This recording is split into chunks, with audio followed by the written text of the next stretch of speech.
Gravando no computador. Iniciar a transmissão no YouTube.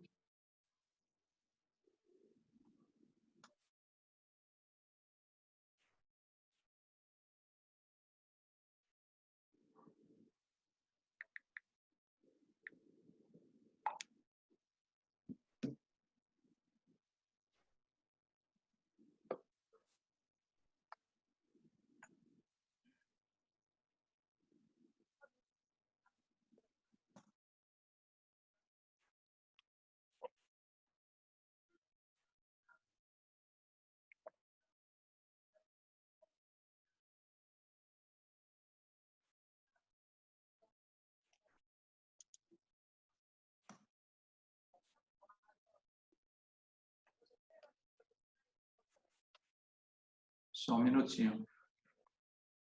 Processando.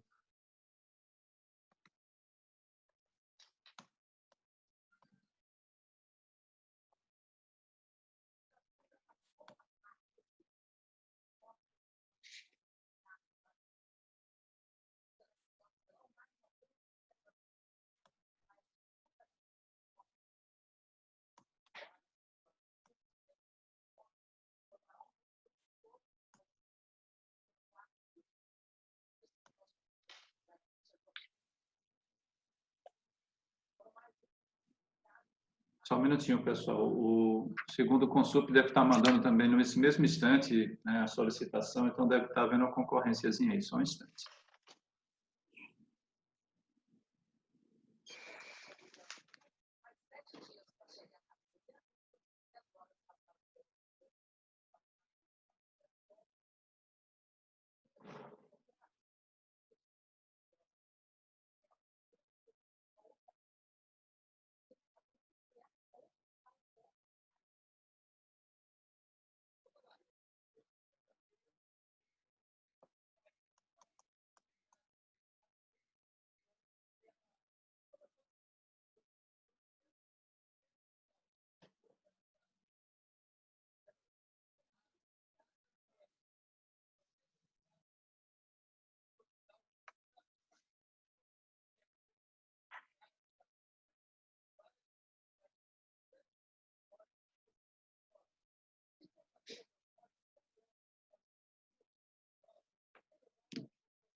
Estamos tendo um probleminha aqui de demora, pessoal. Tem um pouquinho de paciência que a gente chega lá.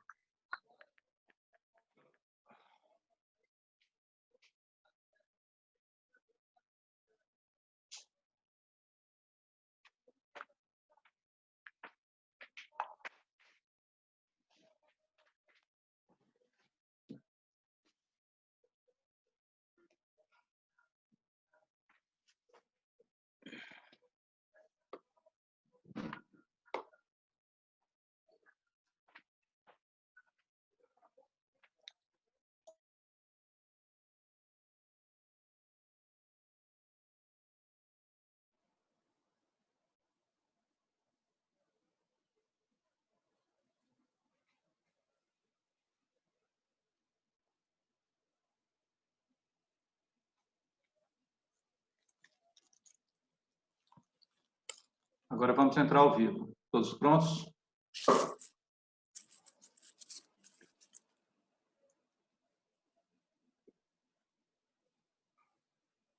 Bom dia a todos. Então, estando no horário regulamentar, declaro aberta a presente sessão. Então, já foi passada aí a ata da sessão do dia 12, né? Nós estamos aqui da transferência da sessão do dia 13 de maio, já foi passada a ata. Então, pergunto à senhora conselheira e aos senhores conselheiros se a gente pode considerar a lei de aprovada. Sim, ok. Sim? Sim, ok. Então, além disso, Okay, vamos fazer... Muito obrigado a todos. Então, além disso, vamos fazer já inicialmente, nós temos aqui 12 acórdãos para aprovar, né? 4 acórdãos do Dr. Cícero Rodrigues, um acórdão meu, 3 acórdãos do Dr. Maurício, 3 acórdãos da doutora Virgínia e um acórdão do Dr. Washington. Eu pergunto se a senhora e os senhores estão em condições para a gente poder aprovar. Em condições, senhor Em coordenador. condições, Fábio. Então, aprovado. Dando seguimento, vamos então para a pauta e fazer o primeiro item da pauta. É um processo, a impugnação em segunda instância, número 961/20, sujeito passivo Multitela Indústria e Comércio de Telas, e o conselheiro relator é o doutor Aguinaldo Fernandes de Mello, em substituição ao doutor André Cansado Tomé, e o representante fazendário, então, é o doutor Carlos. Estando todos apostos nos seus lugares da mesa, aí eu peço ao conselheiro relator que, quando tiver em condições, profira o seu relatório. Perfeitamente, senhor coordenador. Esse auto lavrado contra a Multitela diz o seguinte: deixou de providenciar a partir de 1/5/2014 a autenticação dos livros fiscais de registro de entrada e registro de inventário, escriturado por sistema eletrônico de processamento de dados, SEPD. Em consequência, fica sujeito à multa formal, conforme documento em anexo. E escriturado detalhamento do crédito. A presente autuação não dispensa a autenticação dos livros fiscais. As páginas 3, seria 4, 3, ele tem o anexo estruturado do detalhamento do crédito tributário. As páginas 4, ele tem a autenticação dos livros fiscais. Autointimação, recibo de mensagem. As páginas 7, existe um termo de revelia porque ele não atendeu a intimação em primeira instância. Depois vem o termo de caminhamento, intimação do auto de infração em segunda instância. Ele comparece ao feito dizendo que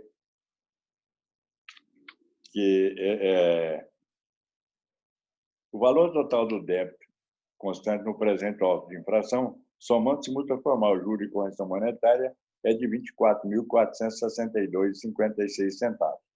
Levando em consideração que foi autenticados os livros fiscais de registro de entrada e registro de inventário, objeto da referida autenticação, tendo em vista que a empresa não praticou compra e venda de mercadorias, não tendo estoque de mercadoria, não houve sonegação do imposto, regularizou toda a autenticação dos livros fiscais em exigência no referido auto. Portanto, o princípio da observação da empresa reconhece que, em torno do funcionamento regular e desenvolvimento de cada empresa, não gravitam apenas os interesses individuais dos empresários e empreendedores, mas também dos meta-individuais, de trabalhadores, consumidores e outras pessoas. São esses últimos interesses que devem se considerar e protegidos na aplicação de qualquer norma de direito comercial. O princípio da observação da empresa é legal, geral e implícito. Custo de direito comercial, direito de empresa, página 80, volume 1, 17ª edição, editora Saraiva. Do pedido, por todas as razões elencadas, demonstrado devida insubsistência e, ao final, seja deferido o pedido totalmente procedente de nulidade do auto de infração, que é o 44.011.9012.86.351, isentando de qualquer tributos e multas posto flagrante da ilegalidade do lavamento do presente auto de infração e a possibilidade do autuado de arcar com a carga que lhe acarretaria. Então, ele pede, ele acosta as páginas 16, ele acosta o contrato social que ele fez em 1º de agosto de 2016. As páginas 20 existe do sujeito passivo geral, o auto de infração, etc, etc. Então, vem um total de R$ 14.677,57.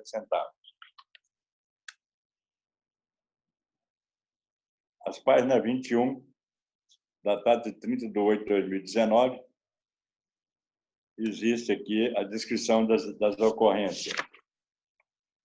Termo de juntada, termo de encaminhamento e as páginas 24 existe o termo do não comparecimento pelo responsável por avisar os advogados. Esse é o relatório, senhor coordenador. Muito obrigado, doutor Aguinaldo. Então, doutor Carlos, representante da Fazenda Pública, peço que o senhor se manifeste pelo prazo regimental de 10 minutos. Bom dia, conselheiro Fábio, conselheiro Cícero, conselheiro Edson, Aguinaldo, conselheira Virgínia. Bom dia a todos. Esse auto de infração é relativo a contribuinte ter deixado de providenciar de maio, a partir de janeiro, 1 de maio de 2014 até 2019, é a autenticação dos livros fiscais de registro de entradas e de inventário, escriturados por SEPD, que é o Sistema Eletrônico de Proteção de Dados. A multa formal aplicada foi relativa à penalidade proposta no artigo 71, 19A. O período do autuado já foi mencionado, fato gerador 2014 até 2019.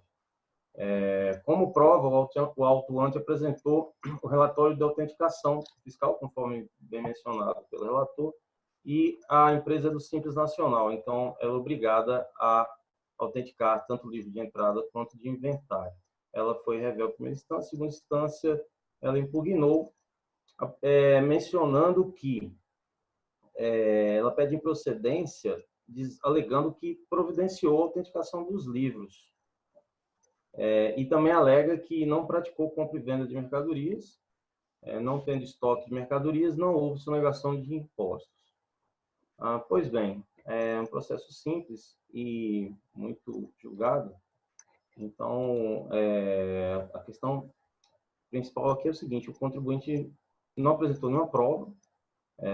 Eu verifiquei se houve alguma autenticação desses livros de 2014 até agora, 2020, até ontem.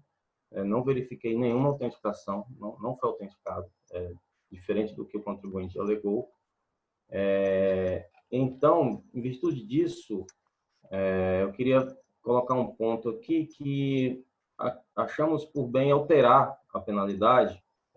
Acreditamos que a penalidade não foi correta, aplicada pelo autuante, devido à questão de que, na autuação inicial do inciso 20C, necessita visto prévio da repartição fiscal, e que não se aplica nesse caso, e também é relativo a livros manuais também, que não se aplica nesse caso. Então, a Fazenda Pública, ela pede a procedência do auto de infração, mas com a alteração da penalidade do artigo 71, 19A, para o 20C.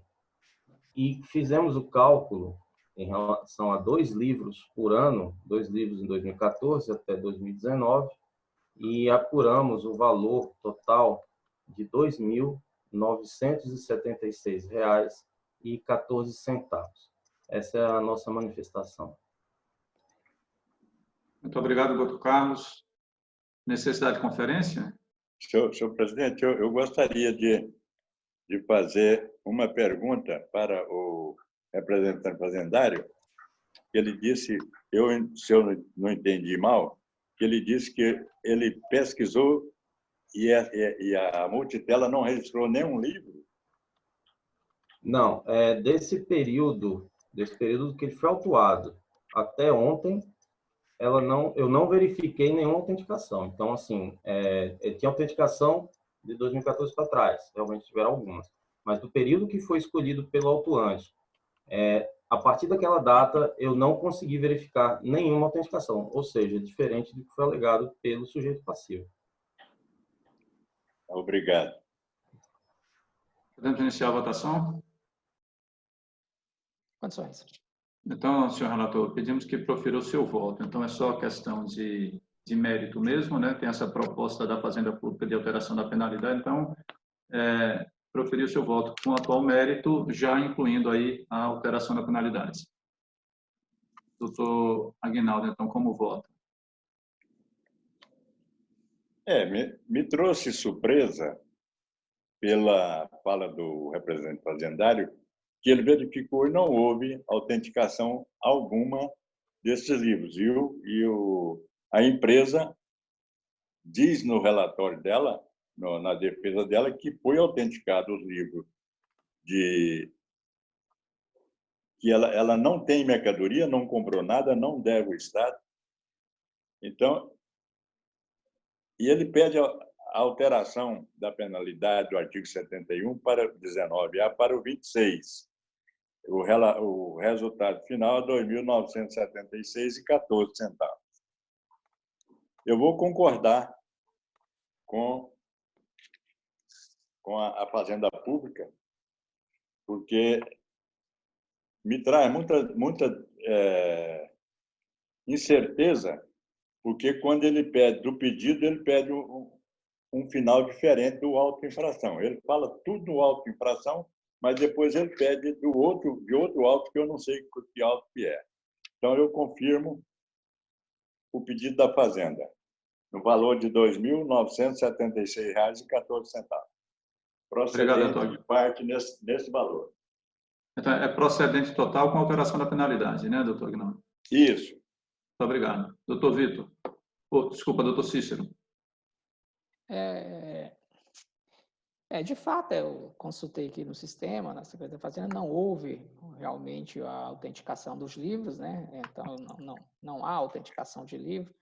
Eu não tenho dúvida de que toda a defesa é com base nesse processo, muito embora tenha ali o equívoco, igual o doutor Aguinaldo mencionou aí, lá, ao mencionar o final do processo lá, mas toda a documentação acostada aos autos, o comprovante, o extrato lá da empresa, o contrato social, o extrato do auto-infração, então aquele valor lá da 24 ou 462 é porque a defesa dele já foi em 2019, né? O auto de infração. Então, quando ele emitiu o extrato do auto-infração, já havia um aumento da correção monetária. Inclusive, esse extrato, com esse valor de 24.462, ele anexou ao processo, está lá na folha 20, salvo engano. Então, está lá, é 20 ou é 21, ele anexou esse extrato. Então, não tenho dúvida que a defesa é desse processo. Agora, é uma defesa genérica, sem acostar provas nem nada. Então, é procedente o auto de infração, evidentemente, com adequação da penalidade, o artigo 71, 20C lá do CTE. Eu só fiquei na dúvida o valor do auto-infração, porque, salvo engano, o doutor Carlos falou um valor, o doutor Aguinaldo falou outro. Senhor coordenador, qual seria o valor, então? O valor... 2.976,14.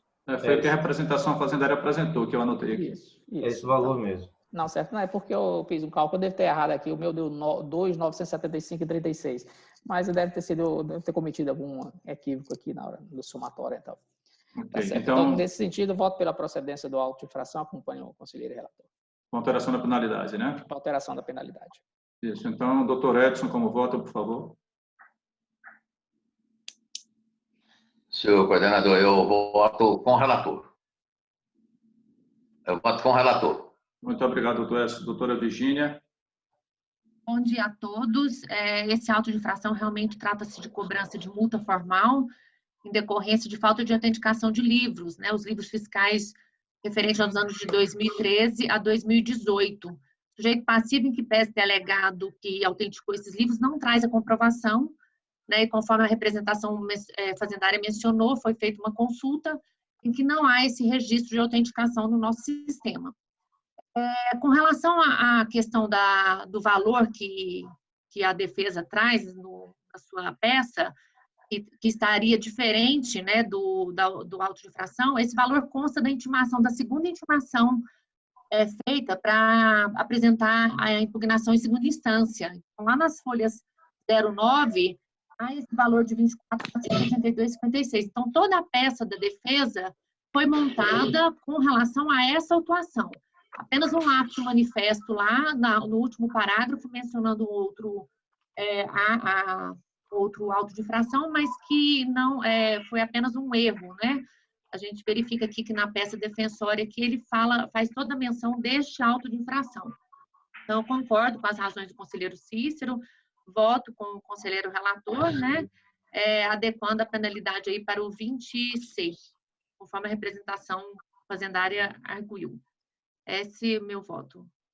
Muito obrigado, doutora Virgínia. Então, anunciando o resultado desse julgamento, por unanimidade de votos, a primeira Câmara Julgadora decidiu pela procedência total do lançamento e com a adequação da penalidade, alterando a multa para prevista no artigo 71.20, a linha C do CTE, no valor de R$ 2.976,14.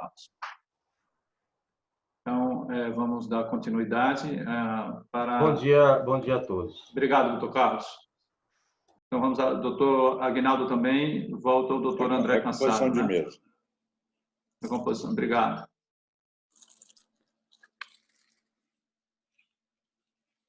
Então, vamos dar continuidade. Doutor Aguinaldo, eu vou deixar aqui o vídeo, porque o senhor não está na mesa nesse segundo processo, ok? Ok. Obrigado, licença. Então, dando continuidade aqui à pauta, né?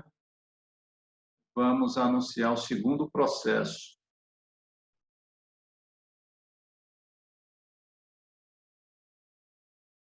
Então, anuncio a impugnação em segunda instância, número 962, de 2020, em que é sujeito passivo panificadora Sabor Goiano, Eireli, relator conselheiro Cícero Rodrigues da Silva e representante da Fazenda Pública, doutor Aldenir Vieira. Então, eu peço que o relator, quando tiver em condições, por favor, profira o seu relatório. Ok, então, mais uma vez, bom dia a todos, bom dia, doutor Aldenir. Bom, senhores, aqui trata-se de uma impugnação em segunda instância, cuja acusação fiscal é de que o sujeito passivo omitiu receita de mercadorias no valor de R$ 102.199,56, relativo ao ano vendas declaradas no PG-DAS, do Simples Nacional, e as vendas realizadas com cartão de crédito e débito, né?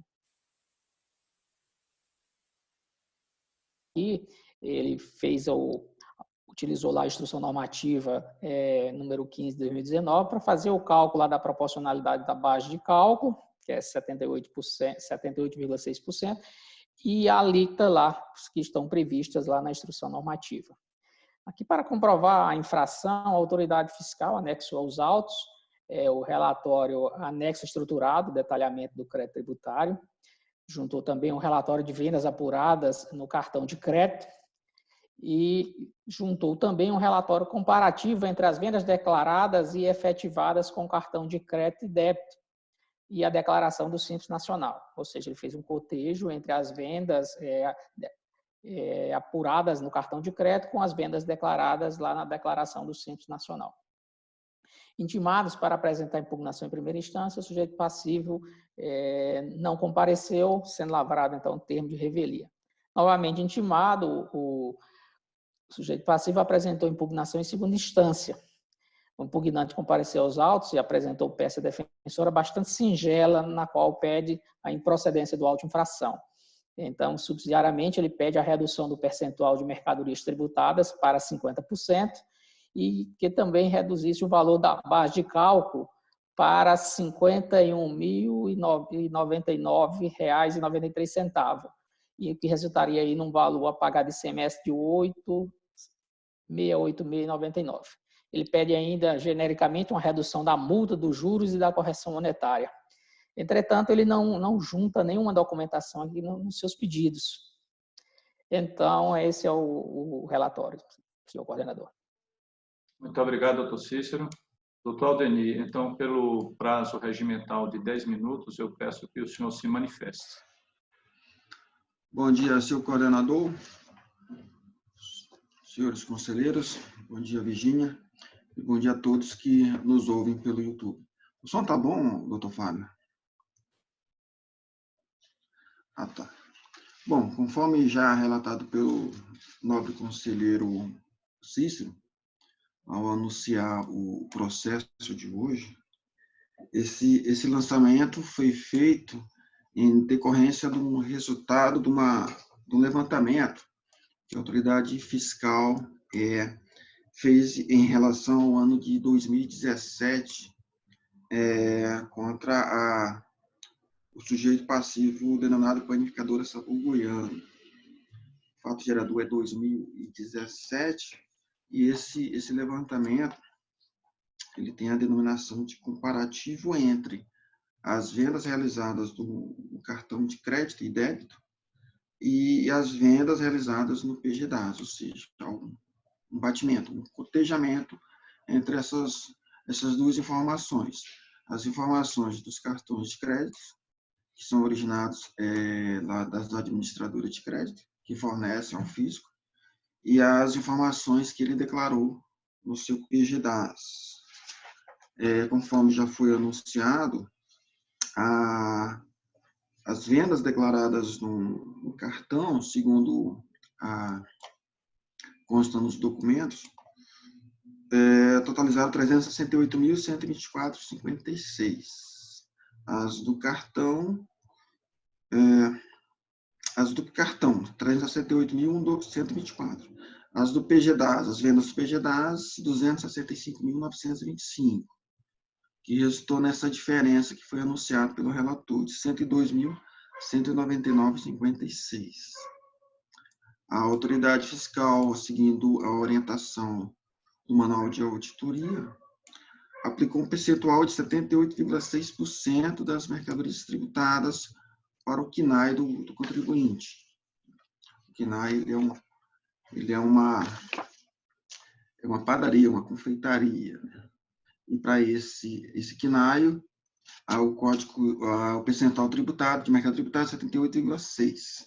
A alíquota é 11,43%, a alíquota média. A autoridade fiscal aplicou esses dois percentuais, tendo em vista que essa diferença apurada, ela caracteriza omissão de receita. Então, senhores, na instrução processual, ele anexou os documentos que dão suporte para a sua acusação. O detalhamento do crédito, a notificação que comunica ao sujeito passivo que ele estava sob ação fiscal, o relatório de vendas, né, das vendas totais dos cartões, o comparativo, né, que demonstra essa diferença, e o relatório do PGDAS, onde constam os valores que ele declarou referente a esse exercício. O dispositivo infringido que a autoridade fiscal citou é o artigo 34 da Lei Complementar 123 de 2006. O artigo 25, parágrafo 1º, inciso 6º, e parágrafo 2º, 64, e 66 da Lei 11.651, combinados com o 1625, inciso 1 ao 5º, e 57 da Resolução do Conselho Gestor do Simples Nacional, número 94. A penalidade que ele sugeriu, a dosimetria que ele sugeriu aqui nessa aplicação da penalidade é o 44.1º, com o agravante da Lei 9.430 de 96. Bom, no campo 5, informações complementares, ele cita aqui que esse rito processual é o contencioso em duplo grau, ou seja, aquele lançamento que oferece ao autuado a possibilidade dele trazer seus argumentos em homenagem ao princípio do contraditório e da ampla defesa. Revela em primeira instância, ele inaugura a fase contenciosa trazendo os seguintes elementos no seu recurso. Ele solicita pedido de descaracterização da não contenciosidade. Pede improcedência. Ao mesmo tempo que ele pede improcedência, ele pede a procedência parcial, porque ele alega que o percentual de mercado tributário é de 50%. Né? No cálculo dele, ele aplica a alíquota de 17%, né? Ou seja, no segundo cálculo dele, vai para 8.686,99. E pede redução da multa para fim de quitação do auto de fração. Bom, esse é o cenário da autuação e da impugnação do sujeito passivo. Então, senhores, a Fazenda entende da seguinte forma: em relação ao pedido de descaracterização da não contenciosidade, o campo 5, informações complementares, ele já cita como que vai ser esse rito processual. É contencioso em duplo grau, que oferece a ele uma possibilidade de se defender dessa acusação que é feita, né? É mais vantajoso para ele, né? Esse rito processual. Em relação ao percentual que ele cita aqui, a Fazenda entende que o percentual das mercadorias tributárias citada no lançamento é o que deve prevalecer nesse julgamento, senhores, porque o manual de auditoria, ele expressamente, naquela tabela que consta lá na Instrução Normativa número 15, de 2009, o percentual de mercadorias tributadas para a situação, ou seja, é a que foi sugerida pelo autuante, 78,6%. Aplica-se esse percentual sobre a omissão de vendas, né? A alíquota é aquela sugerida também pela autoridade fiscal, que é 11,43%, que também consta lá no manual de auditoria.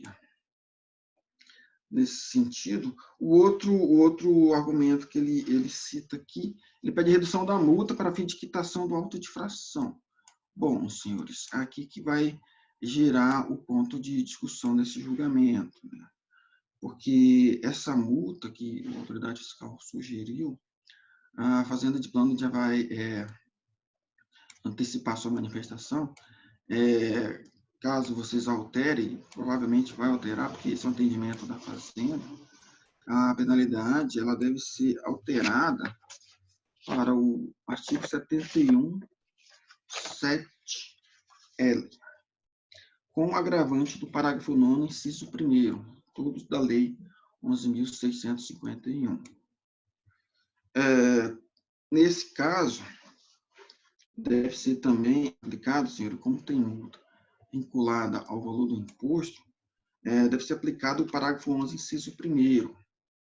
Mas a sequência que a Fazenda vai sugerir é a seguinte: aplica-se primeiro o 71.7L, depois o parágrafo 11 em cima desse valor.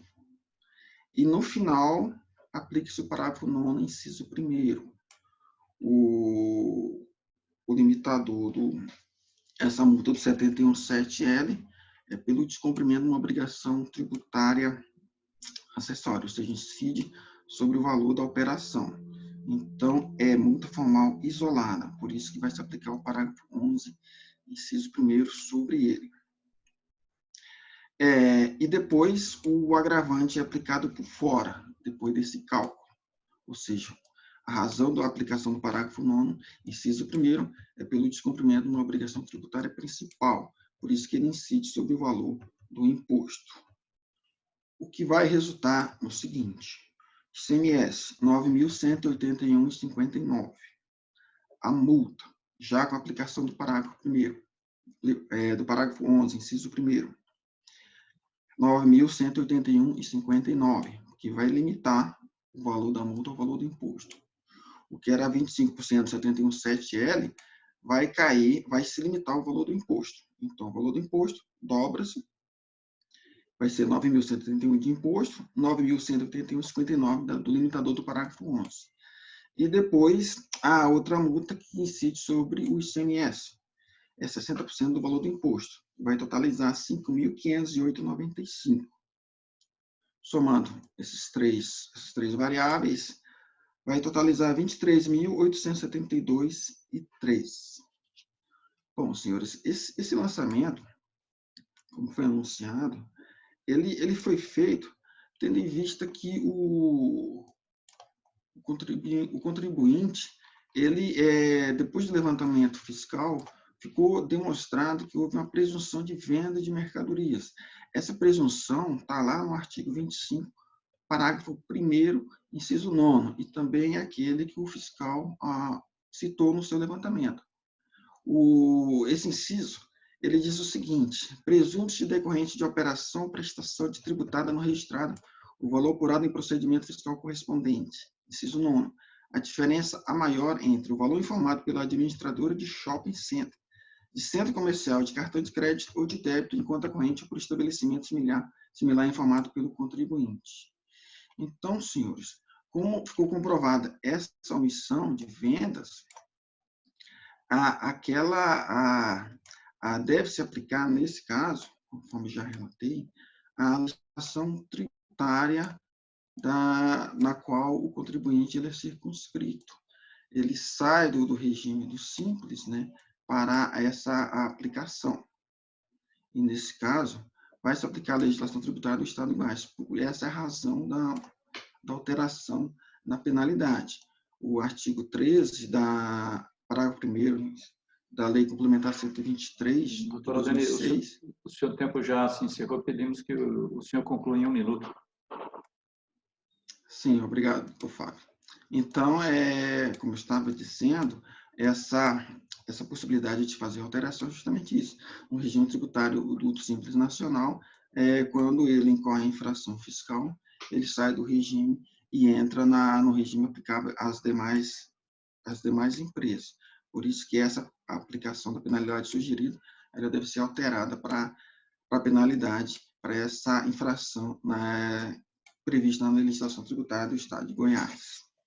Essa é a manifestação, senhores.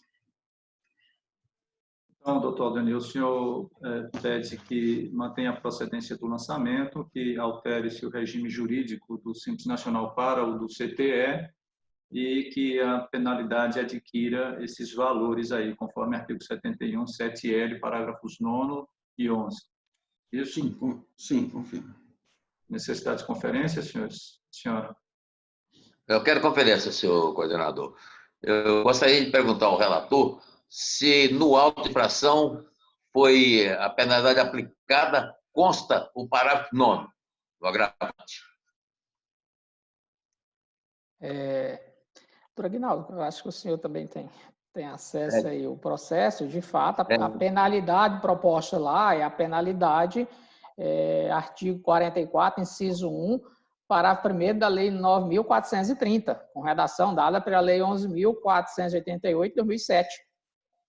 Então, a penalidade lá, ele está propondo a penalidade da legislação federal, que é muito mais gravosa do que a penalidade da nossa legislação, do Código Tributário Estadual. Então, a penalidade lá dela é muito mais gravosa. Sim, mas nesse caso aí, é que a representação fazendária está pedindo aplicar o 9º. Ele está pedindo para fazer a adequação da penalidade aqui para a nossa legislação. Na realidade, ele está pedindo, ao meu ver, a autoridade fiscal, ele cometeu um equívoco, ele fez a nossa a Lei Complementar 123 fala que quando a infração resultante de falta de emissão de documento fiscal, ela tem que ser apurada inteiramente com base na nossa legislação e aplicar a penalidade da nossa legislação. Ele fez o levantamento, utilizando as presunções da nossa legislação, que a Lei Complementar também permite, mas no momento de fazer a penalidade, ele aplicou a da legislação federal. É porque durante um bom tempo aí houve essa dúvida se aplicava a penalidade da legislação federal ou se aplicava a penalidade do nosso Código Tributário, mas assim, chegou-se à conclusão que de fato tem que se aplicar, nesses casos, a penalidade da legislação estadual. Então ele está aplicando. Aí o restante é aquela discussão que a gente tem sempre aqui, se aplica o 9º antes ou se aplica o 9º depois. Aí é aquela questão que vai ficar aí para a gente discutir. O que a gente tem feito aí em todos os processos, discutindo essa questão, se vem aquela mesma coisa, se o 8º vem antes ou depois, o 9º vem antes ou depois, é uma situação que a gente vem discutindo aí. Não, eu agradeço aí a sua explicação, exatamente por isso, porque eu não concordo em aplicar o 9º. Porque para aplicar o 9º aí com um agravante, eu teria até que ouvir a outra parte também. Porque senão, a penalidade que ele está aplicando lá, ele está aplicando com agravante na legislação federal. Então, se você está fazendo paralelo para a legislação estadual, fazendo adequação, por isso que o representante fazendário está fazendo essa adequação também. Então, se lá na federal ele estava com agravante, no ato de trazer para a estadual, tem que trazer com agravante. Mas aí o final vai depender do nosso resultado aqui. Essa é a proposta da representação fazendária. Ele está fazendo a migração lá da legislação federal para a estadual. Então, é isso que ele está propondo. Aí a gente vai, no final aqui na hora do voto, né? Na hora do voto, a gente vai decidir aí se aplica ou não, se é antes ou se é depois. É aquela discussão nossa que a gente tem sempre feito aí. Pois é. Não, então, é o meu ponto de vista, já em outros processos, já que eu votei, né? Eu não aplico aí o ano depois, não. Certo? Então, só para deixar bem claro isso aí. Muito obrigado. Ok. Então, doutor Cícero, é mérito e o ajuste da penalidade, né? Eu pergunto, senhor coordenador, já vamos votar em conjunto ou vamos votar o mérito e depois votar a adequação de penalidade? Vamos separar, né? Vamos separar para ficar mais didático. Então, senhor relator, eu peço... Estão todos em condições, então, já para votar? Condições. Então, eu peço... Mais uma pergunta aí. Mais uma pergunta. Pois não, doutor Edson. Cícero, já está aplicada a proporcionalidade no auto-infração? Ele já aplicou, ele inclusive deixou isso bem claro lá no auto de infração, eu verifiquei de fato, ele está aplicando lá as proporcionalidades, ele está aplicando aqui só a parte tributária, com base lá na instrução, né, aquele percentual da instrução de serviço 15 de 2019, é uma instrução que todo ano o pessoal faz o cálculo com base nos quinais lá e adequa aquele percentual de acordo. Então, é um critério bastante justo e é um critério que os percentuais são atualizados todo ano. Quem teve a oportunidade de consultar lá a instrução normativa vai ver que tem uma tabela por ano. Então, todo ano eu pego os quinais das atividades, pelas declarações e calcula-se lá o percentual que esses quinais de atividade têm de operações tributárias e não tributárias, e da mesma forma calcula-se a alíquota média. Então, ela não é fixa, ela é um valor que é calculado todo ano. Perfeito, obrigado. Ok, então, senhor relator, quando tiver em condições, eu peço que profira o seu voto em relação ao mérito. Com relação ao mérito, de fato, como a autoridade fiscal faz o sujeito passivo faz uma série de alegações, né? Ele alega que o percentual está correto, que está incorreto, para contraditar a acusação fiscal e tudo. Então, são acusações assim bem vagas, desprovidas de documentação fiscal e tudo. Então, nesse sentido, me parece que a acusação fiscal está bastante instruída e tudo. Então, com relação ao mérito, eu entendo que o lançamento é procedente. Muito obrigado. Em seguida, doutor Edson. Eu, André, não? Não, André, não? Não. Depois do doutor Cícero é o senhor, número 2 e o senhor número 3. Bom, tudo bem. Não, o auto foi bem instruído, né? Está comprovado aí que a empresa ela vendeu, não pagou o imposto, porque ela passou o cartão e os valores informados pela empresa dos cartões é superior ao que ela declarou, quanto que ela vendeu. Então, e foi feita a proporcionalidade, foi dada a ela a oportunidade de rebateu, mas ela não trouxe os documentos necessários para comprovar a alegação dela. Então, de forma, por isso eu concordo com o relator, o auto é procedente. Muito obrigado, doutor Edson. Doutora Virgínia. Bom, conforme o relator já mencionou, né, trata-se de uma auditoria em que foi feito um comparativo entre as vendas deste sujeito passivo informadas pelas administradoras de cartão de crédito e de débito com os valores do PGDAS. Trata-se de uma empresa do Simples, né? E com relação a essa questão de omissão de receita, quando é detectada de um contribuinte que é do Simples Nacional, afasta-se a legislação federal para aplicação da legislação estadual. Então, a defesa realmente não traz elementos aqui de provas para afastar essa acusação. Essa acusação ela está baseada também, ela se fundamenta lá no artigo 25, parágrafo 1º, que trata-se de uma presunção. E, nesse caso, o ônus a prova inverte, né? A defesa realmente teria que ter trazido elementos suficientes, ela não traz. O auto está bem embasado com os demonstrativos, foi aplicada aqui a proporcionalidade, né, das mercadorias tributadas, observada na instrução, conforme mencionado pelo relator, instrução 15.09, também a alíquota média, né, a alíquota por KNAI desse sujeito passivo. Então, entendo assim que foi oportunizado para a defesa, né, a apresentação de algum elemento capaz de afastar essa ação. Não foi feito. Então, nesse sentido, eu acompanho o relator, entendendo que o auto é procedente. Então, tomando os votos com relação à procedência do lançamento, foi decidido... Opa, desculpa, doutor André. O senhor por último, então. Para ser breve, então, acompanho o relator quanto ao mérito, o auto é procedente. Muito obrigado, desculpa. Então, todos votando pela procedência, vamos tomar o voto, então, agora em relação a... Eu entendo, né, que pode ser assim, veja se vocês vão concordar comigo. Alteração do regime, ou seja, se nós vamos tirar a multa da lei federal para trazer para a multa do artigo 71 do CTE. Porque se nós dissermos que não, e nem adianta discutir a questão do parágrafo 9º e do parágrafo 11º. O que é que vocês acham? Eu acho que dá para votar em conjunto, não, Pablo? Em conjunto? Então Se tá bom. Se entender que aplica o parágrafo, eu estou entendendo que muda o regime, né? Então, tá bom. Senhor relator, então, sobre a alteração da penalidade juntamente com a alteração do regime, como é que o senhor vota? Ok, então. Não, a nossa legislação não é bem alterar o regime, porque toda a apuração foi feita com base no nosso regime. Eu fiz todas as presunções da nossa legislação, todo o cálculo com base na nossa legislação, só a penalidade que foi aplicada lá, ao meu ver, equivocadamente, porque a legislação, a Lei Complementar 123, é clara que as infrações que são resultantes de falta de emissão de documento fiscal, faz pela lei estadual. Então, nesse caso, todo o correto, assim como ele utilizou a instrução normativa, utilizou o artigo 25 para fazer a presunção, utilizou essa instrução normativa para fazer a proporcionalidade e encontrar a alíquota média, ele teria que também ter utilizado o artigo 71 para aplicar a penalidade. Então, nesse sentido, eu entendo que tem sim que fazer a adequação da penalidade para a linha L do inciso 7 do artigo 71 do CTE.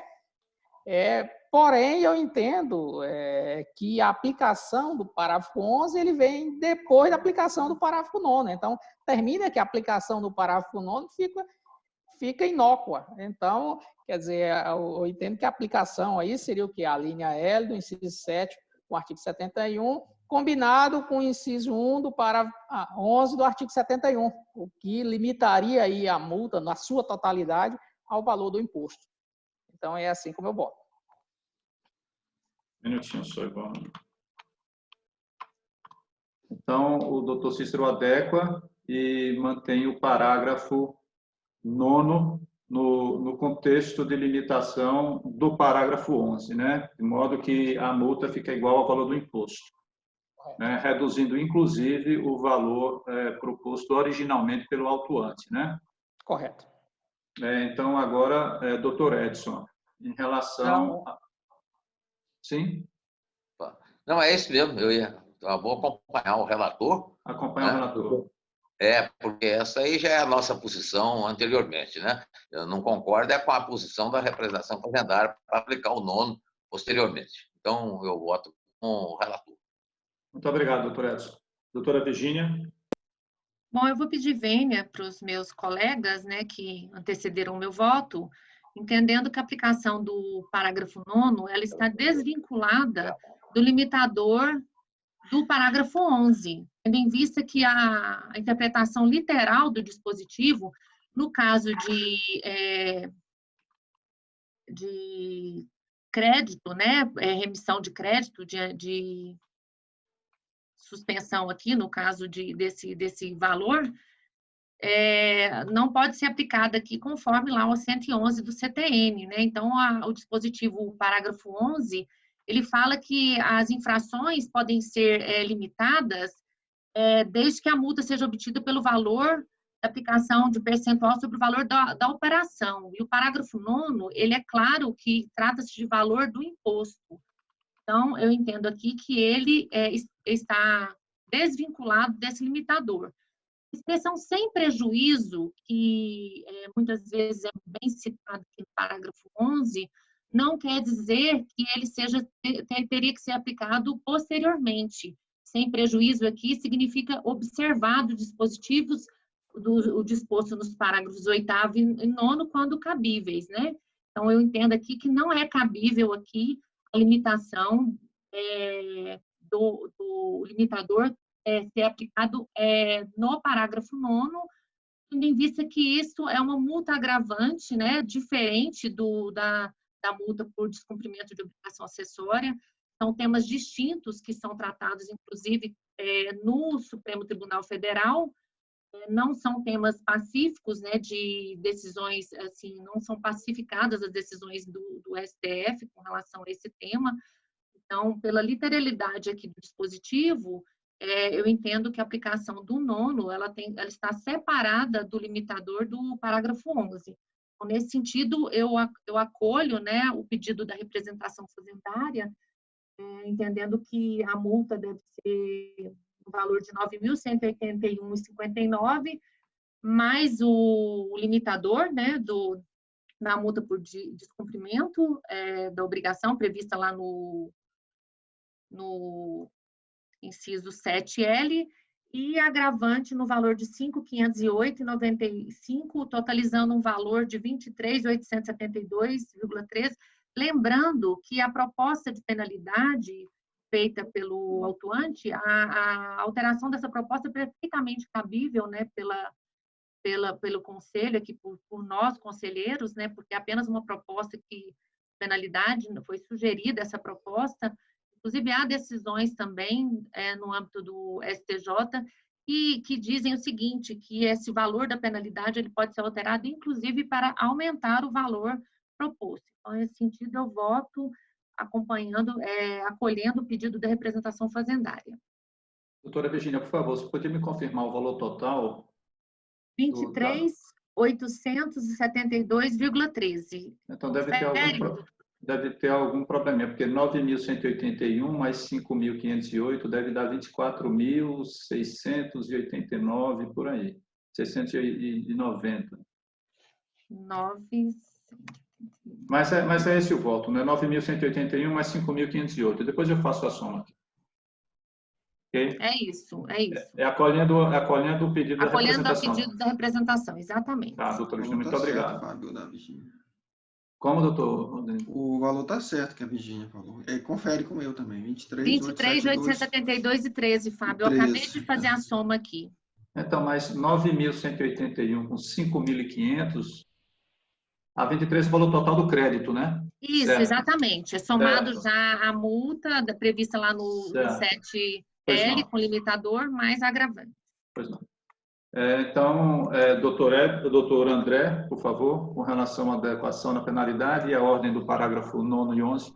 Senhor coordenador, eu acompanho o conselheiro relator, o conselheiro Cícero, para aplicar o limitador do parágrafo 11 e sem a aplicação do parágrafo 9. Ok, muito obrigado. Então, já tendo ocorrido a tomada de todos os votos, a gente pode anunciar o resultado deste julgamento. Então, a primeira Câmara Julgadora, por unanimidade de votos, decidiu pela procedência total do lançamento. Também, por unanimidade de votos, decidiu adequar a penalidade, né, para aplicar o artigo 71, inciso 7, a linha L, e os parágrafos 9º e 11º. Agora, por maioria de votos, decidiu que o parágrafo 9º deve ser aplicado antes do parágrafo 11. Foram vencedores aí, então, o conselheiro Cícero, o conselheiro Edson e o conselheiro André, e vencida a conselheira Virgínia, que votou com a aplicação do parágrafo 9º depois da aplicação do parágrafo 11, atendendo aí o pedido da Fazenda Pública Estadual. Então, esse é o resultado para o julgamento, e tendo encerrado a pauta, né, eu convoco para amanhã no mesmo horário e encerro a presente sessão. Obrigado a todos. Obrigado e bom dia para vocês. Bom dia. Bom dia.